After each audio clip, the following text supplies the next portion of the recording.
வணக்கம் மக்களே, நாம இந்த ஆரோக்கியமான பதிவில் பீர்க்கங்காயில் நிறைந்துள்ள மருத்துவமைகளை பற்றி நம்ம விளக்கமாக பார்க்க போகிறோம். நம்மளுடைய உணவுகள் நம்ம பீர்க்கங்காய் எடுத்துக்கிட்டோம்னு வச்சுக்கலாம், அதில் இருக்கக்கூடிய அடிப்படையான ஊட்டச்சத்துக்களை நமக்கு கிடைக்கும், மருத்துவமைகளும் நமக்கு கிடைக்கும். இப்போ பீர்க்கங்காயில் பார்த்தீங்கன்னா விட்டமின் சி என்று சொல்லக்கூடிய உயிர் சத்து, துத்தநாகம், இரும்புச்சத்து, ரிஃபோஃப்ளோவின், மெக்னீசியம், தயாமின் உள்ளிட்ட அனைத்து சத்துக்களுமே இருக்குங்க. இப்போ பீர்க்கங்காயில் இருக்கக்கூடிய பெப்டைட் மற்றும் அல்கலாய்டு என்கிற இரண்டுமே இயற்கையான இன்சுலினாக செயல்படுது. ரத்தம் மற்றும் சிறுநீரில் இருக்கக்கூடிய சர்க்கரையினுடைய அளவை கட்டுப்படுத்துது. இன்னும் ஏராளமான நன்மைகள் நமக்கு இந்த பீர்க்கங்காய் கொடுக்குது. அதையும் நம்ம விளக்கமாக பார்ப்போம் வாங்க. அதை பற்றி பார்க்குறதுக்கு முன்னாடி இந்த வீடியோவுக்கு மட்டும் ஒரு லைக்கை கொடுத்துட்டு இந்த தகவலை உங்களுக்கு தெரிஞ்சவங்களுக்கும் ஷேர் பண்ணிவிடுங்க. ஏன்னா இது அவங்களுக்கும் பயனுள்ளதாக இருக்கக்கூடிய ஒரு ஆரோக்கியமான பதிவு தான். இது போன்ற அப்டேட்ஸ்கள் நீங்கள் தொடர்ந்து பார்க்குறதுக்கு நம்மளுடைய ஹெல்த் நியூஸ் தமிழ் சேனலை மறக்காமல் சப்ஸ்கிரைப் பண்ணி வச்சுக்கோங்க. பக்கத்தில் இருக்கக்கூடிய பெல் பட்டனையும் கிளிக் பண்ணி ஆல் அப்படின்ற ஆப்ஷனையும் செட் பண்ணி வச்சுக்கிட்டீங்க அப்படின்னா நாங்கள் போடக்கூடிய எல்லா அப்டேட்ஸும் உங்களுக்கு நோட்டிஃபிகேஷன் அடிக்கடி வந்து சேரும். சரிவாங்க மக்களே, இப்போ வீடியோக்குள்ளே போயிடலாம். உங்களுடைய உடல் எடை இழப்பை ஊக்குவிக்கக்கூடியதுங்க இந்த பீர்க்கங்காய். பீர்க்கங்காயில் ஏற்கனவே குறைந்த கலோரிகள் வந்து காணப்படுதுங்க. ஸோ இதில் வந்து நார் சத்துக்கள் அதிக அளவு காணப்படுது. கொழுப்பை சரியாக ஜீரணித்து உறிஞ்சக்கூடிய உணவு இலைகளால் பீர்க்கங்காய் நிரம்பி இருக்குங்க. அதனால் நீங்கள் இதை சாப்பிட்டீங்க அப்படின்னா வயிறு நிரம்பிய ஒரு ஃபீல் உங்களுக்கு இருக்கும். அதாவது நீங்கள் அந்த பீர்க்கங்காயை காலை உணவாக சாப்பிட்டீங்கனாலே இதுவே உங்களுக்கு வந்து போதும் அப்படின்ட்டு தான் தோணும். அதனால் நீங்கள் அதிக கலோரிகள் இருந்தக்கூடிய உணவுகள் எடுத்துக்கொண்டு இன்னும் உங்களுடைய உடல் எடையை அதிகப்படுத்திக்க மாட்டீங்க. அதை முதல்ல நீங்கள் நிறுத்திடுவீங்க. மேலும் இப்போ நீங்கள் சாப்பிட்டதுக்கப்புறம் பார்த்தீங்கன்னா உங்களுக்கு என்ன ஆகும் அப்படின்னா, ஏற்கனவே இந்த பீர்க்கங்காயில் ஊட்டச்சத்துக்கள் இருக்குது, நார் சத்துக்கள் போன்ற ஊட்டச்சத்துக்கள்லாம் உங்களுடைய உடலில் ஏற்கனவே இருக்கக்கூடிய அதிகப்படியான கொழுப்புகளை கரைத்து ஆற்றலாக மாற்றி கொடுக்குங்க. அதாவது கொலஸ்ட்ரால்ஸ் வந்து எனர்ஜியை கன்வெர்ட் பண்ணி எரிச்சிரும். இதனால் தேவையில்லாத கொழுப்புகள்லாம் கரைக்கப்பட்டுரும். அந்த தொப்பை போன்ற அமைப்பெல்லாம் உங்களுக்கு வந்து குறைஞ்சிருங்க. ஸோ அதனால் பார்த்தீங்கன்னா பக்க விளைவுகளே இல்லாமல் ஆரோக்கியமான முறையில் உடனே நீங்கள் வந்து இந்த பசியை கண்ட்ரோல் பண்ணி உங்களுடைய வெயிட் லாஸ் பண்ணணும்னு நினச்சிங்கன்னா பீர்க்கங்காய் உணவுகளை வந்து சேர்த்துக்கொள்ளலாம். கட்டுக்கோப்பான உடல் அமைப்பு உங்களுக்கு வந்து கிடைக்கும். உங்களுடைய ரத்தத்தில் இருக்கக்கூடிய சர்க்கரையினுடைய அளவை கட்டுப்பாடோடு வைத்துக்கொண்டு அந்த நாளடைவில் அந்த சுகர் பிரச்சனை நீங்கள் விடுபடணும் அப்படின்னா பீர்க்கங்காயை வந்து எடுத்துக்கொள்ளலாம். ரத்த சர்க்கரையினுடைய அளவை கட்டுப்பாட்டுக்குள்ளே வைக்கிறதுக்கு பீர்க்கங்காய் உதவிகரமாக இருக்குது. ஸோ முன்னாடியே சொன்ன மாதிரி பீர்க்கங்காயில் இருக்கக்கூடிய அந்த பெப்டைடுகள் மற்றும் அல்கலாய்டுகள் இருக்குது பார்த்தீங்களா, இது உங்களுடைய வளர்ச்சிதை மாற்றத்தை வந்து துரிதப்படுத்துங்க. ஸோ மெட்டபாலிசத்தை வந்து ஃபாஸ்ட்டாக இன்க்ரீஸ் பண்ணி நமது ரத்தத்தில் இருக்கக்கூடிய சர்க்கரை மற்றும் இன்சுலினுடைய உற்பத்தியை கட்டுப்படுத்தும். இன்சுலின் சென்சிட்டிவிட்டியை வந்து மேம்படுத்தி உடலில் வந்து சர்க்கரையை முறையாக சுரக்கிறதுக்கும் உறிஞ்சுறதுக்கும் ஹெல்ப் பண்ணும். அப்போது அதிகப்படியான சர்க்கரை வந்து நம்மளோட ரத்தத்தில் வந்து இருக்காது.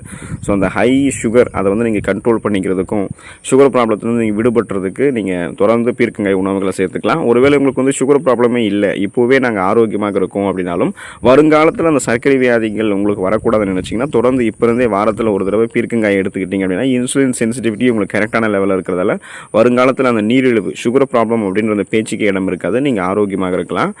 நோய் எதிர்ப்பு சக்தி திறனை அதிகரிக்கக்கூடியது பீர்க்கங்காய். கண் தொற்று, கல்லீரல் தொற்று அல்லது வயிற்று தொற்று போன்றவை நமக்கு வந்து அடிக்கடி ஏற்படும். இதுக்கு முக்கிய காரணம் நம்முடைய நோய் எதிர்ப்பு சக்தி பலவீனமாக இருக்குன்றதை அர்த்தம். அதாவது வீக்கான இம்யூன் பவர். ஆனால் நம்ம பீர்க்கங்காய் நம்மளுடைய உணவுகளை சேர்த்துட்டோன்னு வச்சிங்களேன், இதில் இருக்கக்கூடிய தாதுக்கள், விட்டமின் சி, இரும்புச்சத்து, மெக்னீசியம், தயாமின், ரிஃபோஃப்ளோவின் மற்றும் துத்தநாகம் போன்ற சத்துக்கள் எல்லாமே நம்முடைய நோய் எதிர்ப்பு சக்தியை அதிகரிக்கிறதுக்கு பயன்படுதுங்க. ஸோ இது வந்து அலர்ச்சியை குறைக்கக்கூடிய பண்புகளை கொண்டு இருக்குது. அதாவது இம்யூன் பவரை நமக்கு வந்து இன்க்ரீஸ் பண்ணிவிட்டு ஆன்டி இன்ஃப்ளமேட்டரி ப்ராப்பர்ட்டிஸ் வந்து நமக்கு கொடுக்குறதால அலர்ச்சிக்கு எதிரான பண்புகளை நம்ம வந்து இந்த பீர்க்கங்காய் எடுத்துக்கொள்ளும் போது பெறும்போது பார்த்தீங்கன்னா நமக்கு இருக்கக்கூடிய சாதாரணமான நோய்களான சளி, காய்ச்சல், இருமல், தலைவலி இந்த மாதிரி பிரச்சனைகள்லாம் குணப்படுத்தப்படும். சீசனலாக புதுசாக அட்டாக் ஆகக்கூடிய பாக்டீரியா, வைரஸ் போன்ற பருவகால தொற்று வியாதிகளுமே நம்ம வந்து வராமல் தடுத்துக்கொள்ளலாம். ஸோ அதுக்காக தொடர்ந்து நம்ம என்ன பண்ணணும் அப்படின்னா நம்மளுடைய உணவுகளை இந்த பீர்க்கங்காய் எடுத்துக்கொள்ள வேண்டியது அவசியம்.